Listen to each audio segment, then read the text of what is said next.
దేవునికి స్తోత్రం. అందరికీ నా హృదయపూర్వక వందనాలు. Praise the Lord. దేవుడు మిమ్మల్ని మీ కుటుంబాలను దీవించి ఆశీర్వదించును గాక. ఈ రోజు దేవుడు మనందరి కొరకు తెలియపరుస్తున్న అద్భుతమైన వాక్య సందేశం ద్వితీయోపదేశ కాండము 32వ అధ్యాయం 10వ వచనం. అరణ్య ప్రదేశములోను భీకర ధ్వని గల పాడైన ఎడారిలోను వాని కనుగొని ఆవరించి పరామర్శించి తన కనుపాపను వలె వాని కాపాడెను. దేవునికి సమస్తమేమి కలుగును గాక. ఈ గొప్ప వాగ్దానము మనందరి జీవితాల్లో కూడా నెరవేర్చబడును గాక. ఆమెన్. ప్రియాతిప్రియమైన దేవుని బిడ్డలారా, దేవుడు తెలియపరుస్తున్న అద్భుత వాక్యం ఏమంటే, ఇదిగో అరణ్య ప్రదేశం లాంటి ప్రదేశాలలో, అరణ్య ప్రదేశంలో ఇంకా భీకరమైనటువంటి ధ్వనులు వచ్చేటువంటి పాడైన ఎడారిలో ఉన్నట్లయితే వాడిని నేను కనుగొంటాను. ఎందుకంటే వాడిని ఎవరు కనుగొనకపోయినా నేను కనుగొని, ఎవరు పట్టించుకోకపోయినా నేను వాడిని పట్టించుకుని వాడిని తీసుకుని వచ్చి వాడిని ఆవరించి పరామర్శించి తన కనుపాప వలె కాపాడును.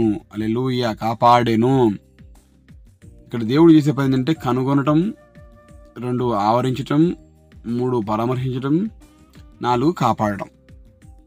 ఈ గొప్ప ఒక వాగ్దానంలో 4 రకాలంటి విషయాలను మనం గమనిస్తూ ఉన్నాం. ఇక్కడ ఆయన మనల్ని ఆదుకునే విధానం చూడండి. మనం కష్టాల్లో ఉంటే మనల్ని కనుగొంటాడట.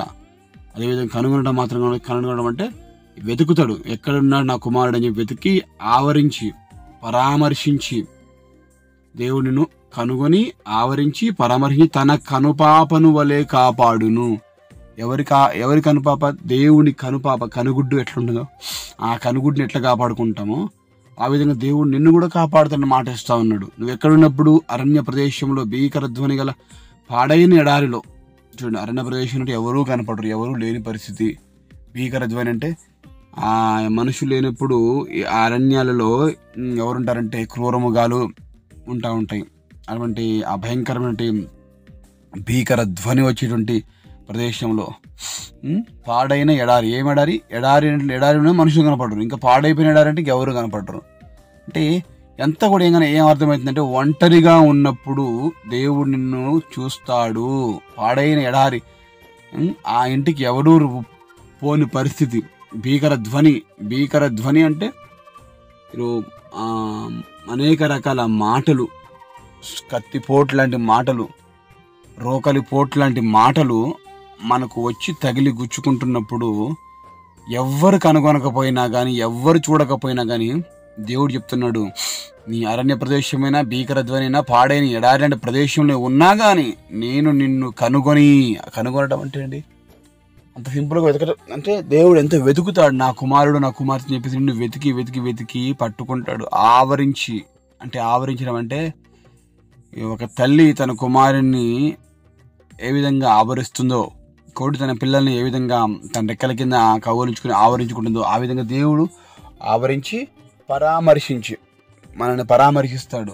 ఏడవకు, దుఃఖపడకు, బాధపడకు, నిన్ను అన్న మాటలను బట్టి నువ్వేమి కుమిలిపోకు, నేనున్నాను అని చెప్పేసి నిన్ను పరామర్శిస్తూ ఉంటాడు. ఇంకా ఎలాగా ఆయన కాపాడతాడట. ఆయన కాపాడే విధానాన్ని ఇక్కడ వాక్యం తెలియపడుతుంది. ఏ విధంగా కాపాడతాడు? కనుపాప వలె. నువ్వు ఒకసారి నీ కనుపాపను ఎలా కాపాడుకుంటావు? దేవుడు అదే విధంగా కనుపాపను కాపాడినట్లుగా దేవుడు నిన్ను కాపాడెను అనేటువంటి మాటను మనము ఈ వాగ్దానం చూస్తూ ఉన్నాం.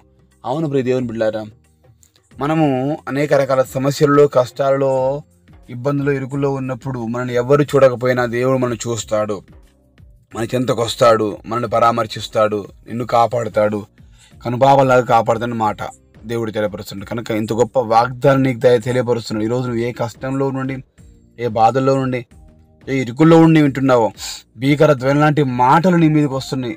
ఎన్ని మాటలు, కత్తిపోటు లాంటి మాటలు వస్తున్నాయి. అయినా నువ్వు ఏమాత్రం కూడా దిగులు చెందవలసిన అవసరం ఏమాత్రం లేదు. ఎందుకంటే దేవుడు ఇస్తున్న మాట ఇది. నీకు మీదికి ఎట్లాంటి మాటలు, కత్తిపోటు లాంటి, సూటిపోటు లాంటి, రోకలు పోటు లాంటి మాటలు నీవు ఎన్నొచ్చినా కానీ భయపడకు, అధైర్యపడకు, దిగులు చెందకు. నేనున్నాను, నేను నిన్ను కాపాడుతాను. మనుషులు ఎవరు కాపాడేవారు కాదండి. నిజమే, మనుషులు కాపాడడం రాదు. మనుషులకి ఇంకా మనల్ని అపాయం నెట్టేయడమే వస్తుంది. కానీ దేవుడు అంటున్నాడు, నేను కాపాడుతాను. ఈరోజు ఏ సమస్యలో ఉండి ఒంటరిగా ఉన్నాని, అందరిలో ఉంటూ కూడా ఒంటరిగా ఉన్నటువంటి ఫీల్తో, ఆ భావనతో నువ్వు ఉన్నావేమో, బాధపడకు, ధైర్యంగా ఉండు. దేవుడిస్తున్న గొప్ప వాగ్దానాన్ని సొంతం చేసుకుందాం. దీన్ని నమ్ముదాం, ధైర్యపరచబడదాం. తద్వారా దైవిక దీవెన ఆశీర్వాదం మేలు పొందుకుందాం. ప్రార్థన చేసుకుందామా. ప్రార్థన.